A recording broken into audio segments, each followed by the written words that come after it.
Inside 12th Man Studios in the south end zone of Kyle Field, this is the latest edition of The Beat. I'm Will Johnson, certainly glad you have joined us. On Friday night at Olson Field at Bluebell Park, the Texas A&M baseball team starts their season. 50 wins a year ago, just one of 7 teams in the country to get to that mark, and they will be off and running with a 6:35 first pitch on Friday this season. We are kindly joined by head coach Rob Childress. His 11th season begins on Friday night as the Aggies take on Hofstra. And Coach, busy time, very exciting as well. Thanks for joining us here today. Appreciate you having me. If we look at the ball club in 2016, I think something that strikes you early is the fact that you have some serious pitching depth. Now, you've had a lot in the past too, but maybe this staff could be even a little deeper than some of those you've already had. Our young guys have done a great job taking a step forward. I'm talking about the freshmen that are now sophomores that have gone off and done some great things in the summer and really kind of springboarded into being impactful parts of this staff going forward. And the freshmen have come in and done a great job right off the bat. And our older guys have done a great job helping get them up to speed with what it takes to win week in, week out at this level. And I find it very interesting what you have on the back end this year. It's almost if you could call Ryan Hendricks and Mark Ecker co-closers. And I talked to you previously and you mentioned something like this, it doesn't come around very often in a coach's career or any team for that matter. There's years that you just hope you can find a closer by the time you get to the season, and you never really know until they're put in there with a 1-run lead and there's 7,000 people in the stands as to whether or not they can finish the game. The first 12 outs are awful easy to get. Those last 4 are extremely hard to get. And to have those guys with that experience back that are both mid to upper 90s with very good secondary stuff, for us to be able to leave them in the back of the bullpen tells you how good the guys in front of them have been that they're allowing us to do that. Mm-hmm. On the front end, a lot of candidates thinking about who you can start on weekends.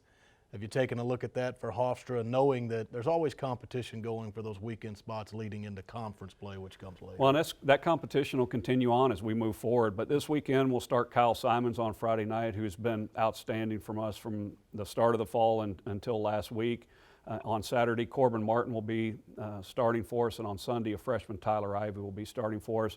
And we'll use Jace Vines and Andrew Vinson and Brigham Hill as first guys out of the bullpen for us. And I think about your team offensively. One guy kind of comes to mind because what he's done already in his Texas A&M career. He's so dynamic. He's fun to watch.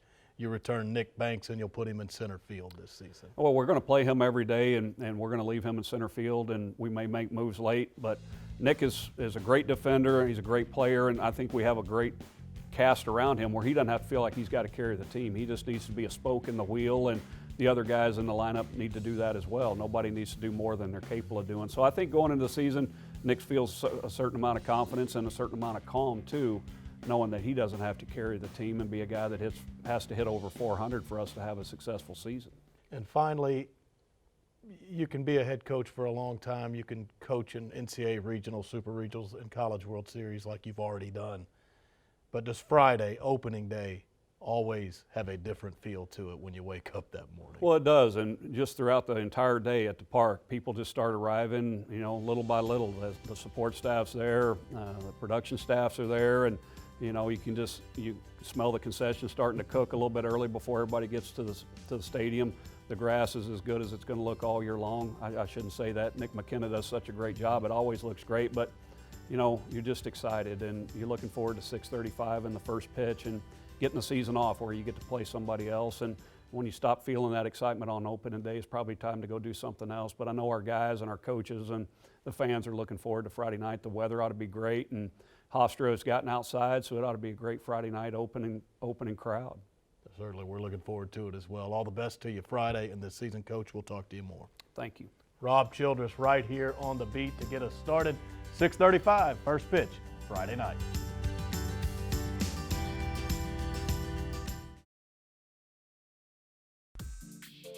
This portion of The Beat is brought to you by ASCO, your place for case construction equipment in Texas. In a moment, we'll sit down with Texas A&M head softball coach Joe Evans. She was recently inducted into her Sports National Hall of Fame, and this weekend began her 20th season at the helm of the A&M program. The Aggies hosted their own classic right here in College Station, And who was on the docket to begin it all? How about national power, UCLA? The number 24 Aggies weren't fazed at all, matching up with the 7th-ranked Bruins in the opener. In fact, A&M put up a 4 spot in the first inning. Callie Lanphier lashed a 2-run double to get the scoring started. Later in the first, Kristen Koyos drives a pitch over the wall and left. 2 more come home. The Aggies never looked back. In the circle, Trinity Harrington made her Aggie debut and pitched a complete game, allowing only a run. Texas A&M tops UCLA 5-1, lifting the lid on the season. A&M made it a sweep of the first day by defeating Wichita State in thrilling fashion on Friday night. In the 8th inning, down a run, Caitlin Alderink doubled to center, scoring 2. It's a game winner and a walk-off. It's a high-voltage win over the Shockers, 4-3. Saturday, a split. A&M beat Colorado State 3-0 in the early contest. Trinity Harrington, a CSU transfer, combined with Samantha Schau for a shutout in the circle. Later, UCLA came back to even things up, besting the Aggies 7-3. Sunday, one game to finish the Aggie Classic. A&M makes the most of it, defeating Wichita State 9-1. Tori Vidalis hit 2 home runs in the contest, helping her team to the easy, run-ruled, shortened victory. Freshman Samantha Schau gets the win in the circle. Aggie Softball, a quality swing into action in 2016. They are underway. So a nice beginning to the season for the Texas A&M softball team. They go 4-1 in the Aggie Classic. When we come back on the beat, we sit down with head coach Joe Evans.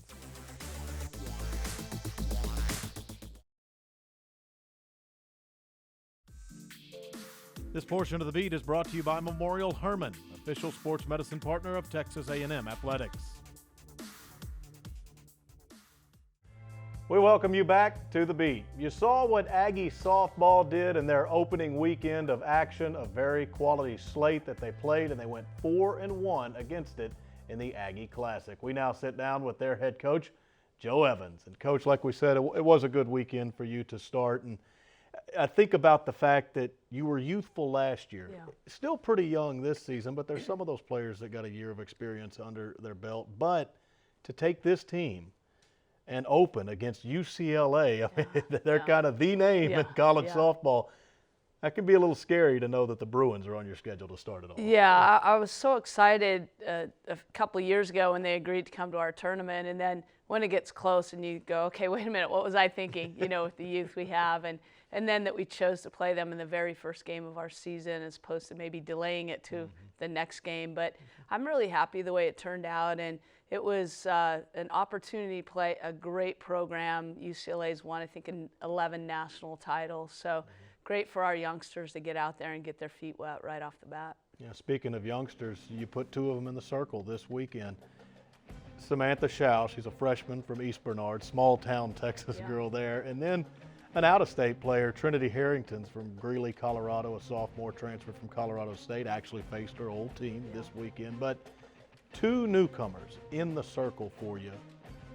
Looks like you got some pretty good early returns on these 2. Yeah, I'm excited about them, and I felt like they were going to do a great job. They're our future, but you just never know. You spend a whole off season thinking we're ready, we're not ready, or we're going to be okay.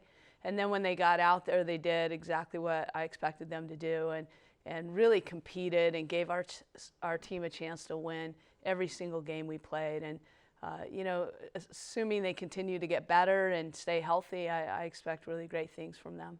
How'd you feel about it offensively? You were able to produce some runs this weekend. Yeah, I thought we were a little up and down. We had games where we looked like we were right on, and then we had some games where we struggled a little bit. So I'd like to see us be a little more explosive. I love seeing the home runs, and we've got a lot of our players who can hit home runs. And we got better and better as the tournament went on, and it was great for us to finish up with a run rule and have us hit throughout our lineup. So I feel positive about our offense. I know we can get a lot better, though. Right there in the heart of it, Tori Vidalis, and then right behind her, Callie Lanfear, a true veteran. Callie is a senior by now. I mean, is that the staple of it all? I mean, do they have to be going at it pretty good for there to be success offensively? Well, I think we've got all the pieces in place. We have speed now, we have some finesse, we have power in those two, and we have power in some of our other players. So I think as you see our team get better, it makes Tori better because she doesn't get a lot of pitches to hit. So if we can set the table and we get Callie hitting behind her and Ashley Walters and some of our other big sticks, it's just going to make Tori that much better and give her some pitches to hit, because a lot of people don't want to throw to her, and you can see why. She had 3 home runs on the weekend. But Tori and Callie Lanfear will certainly be a big part of our lineup. Now, you mentioned you have speed now. Keely Milligan, a freshman, stole 8 bases over the weekend, and I think last year your team leader for the entire season had 10 stolen bases. So she's already made an impact as far as speed is concerned. Yeah, she's terrific. I'm excited about her, and she probably would have had 9, but she left the base early and got called out on the one. But just so explosive, so much fun to watch. She hit an in-the-park home run against Wichita State, and that's just thrilling to watch. So she is a spark plug. She is great energy and very, very competitive. And as a freshman getting out there and acting as if she's been there her whole life on that stage, it's really exciting for our program. I find it almost funny, but it's probably not funny to you. 5 SEC teams go to the College World Series last year. And the way the schedule worked out this year, you get all 5 of them. But just this schedule this year, you always play a tough one, but this one in 2016, does it top all the ones of the past? Yeah, it does. I mean, without question. I don't know who I made mad in the SEC office, but I better watch my manners. But so, yeah, we play 8 series, and 7 of those are against the top 7 teams in the SEC, 5 of whom you said went to College World Series last year. All 7 of those are in the top 15 in the country right now.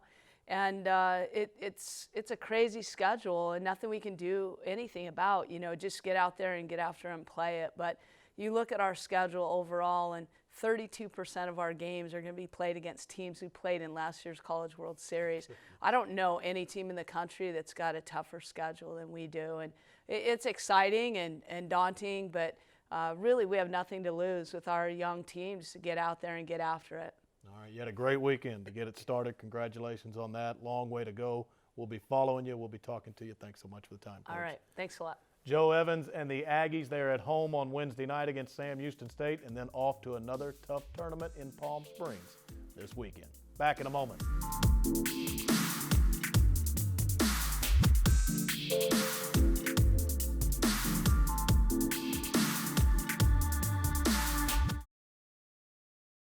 We welcome you back inside 12th Man Studios and to this edition of The Beat.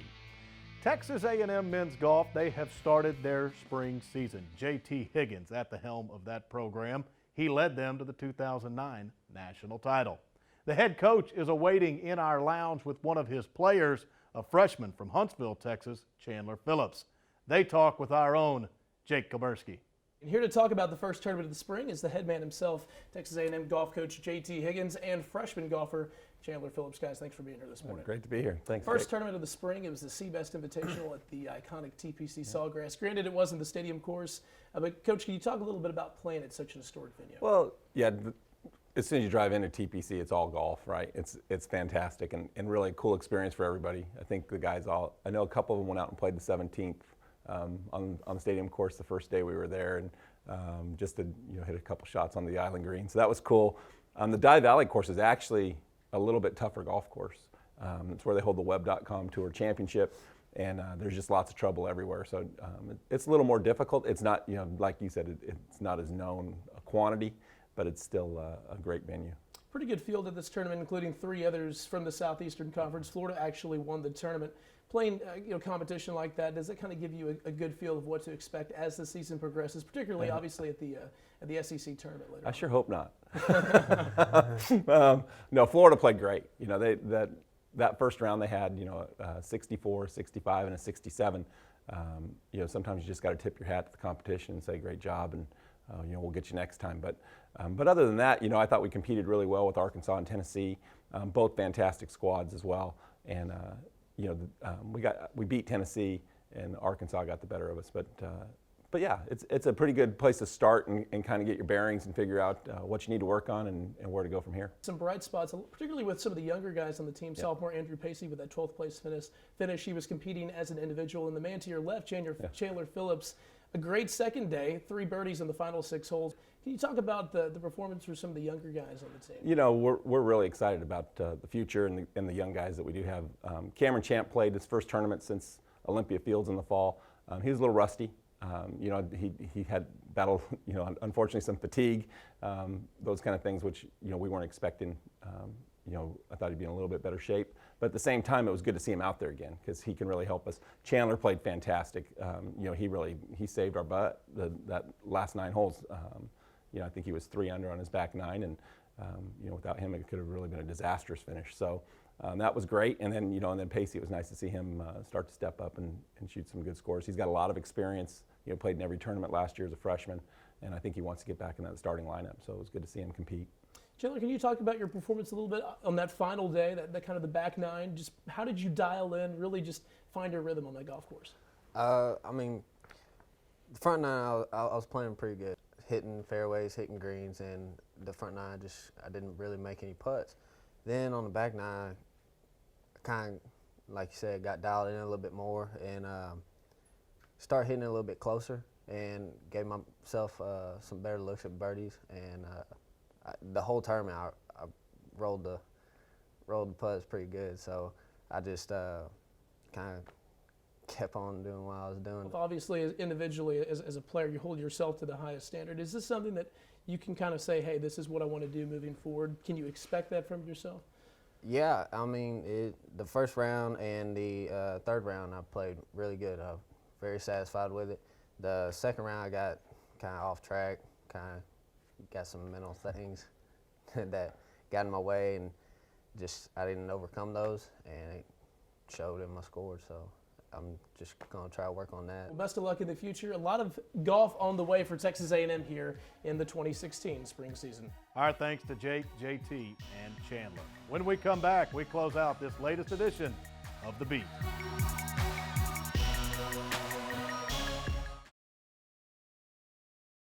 We started this edition of The Beat by talking with our head baseball coach, Rob Childress. We end it with one final reminder: Friday, 6:35. First pitch to their season. Hope to see you all out at Olsen Field at Bluebell Park. From the south end zone of Kyle Field, so long, everybody.